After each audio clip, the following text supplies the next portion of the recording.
Hasnain T V کے معزز دوستو، السلام علیکم۔ آپ نے اپنی زندگی میں بہت سے انبیلیویبل انسیڈنٹس کے بارے میں سنا ہوگا، لیکن میں جس انبیلیویبل فیکٹ کے بارے میں بتانے جا رہا ہوں آپ یقیناً اس سے ناواقف ہوں گے۔ حقوق وداؤٹ ہیڈ۔ کیا آپ نے بنا سر والا مرغا دیکھا ہے؟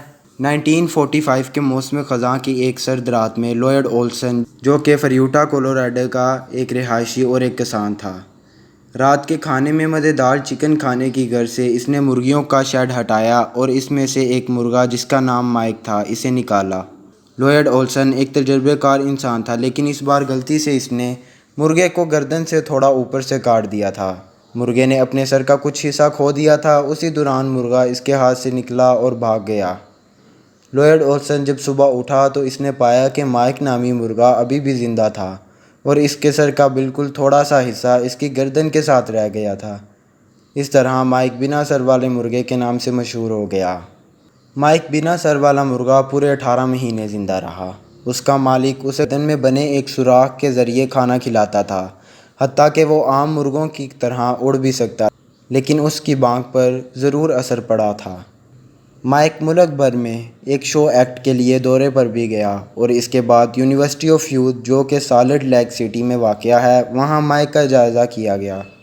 بالآخر بنا سر والا مرغا 1947 کے مارچ میں مر گیا۔ یہ سردیوں کی ایک شام تھی جب اسے دفن کیا گیا۔ اس کے بعد مائک کے مالک نے اس کی یاد کو خوشی سے منایا۔ مائک کی زندہ رہنے کی وجہ کیا تھی؟ ڈاکٹر ٹام سملڈرز، جو کہ the centre for behaviour and evolution at Newcastle university میں مرغیوں کے ماہر ڈاکٹر ہیں، ان کا کہنا تھا کہ مائک کے زندہ رہنے کی ایک بڑی وجہ یہ بھی تھی کہ اس کا خون نہیں بہا تھا۔ حقیقت یہ ہے کہ وہ سر کے بغیر زندہ رہنے کے قابل تھا، جس کی وضاحت انہوں نے یوں کی: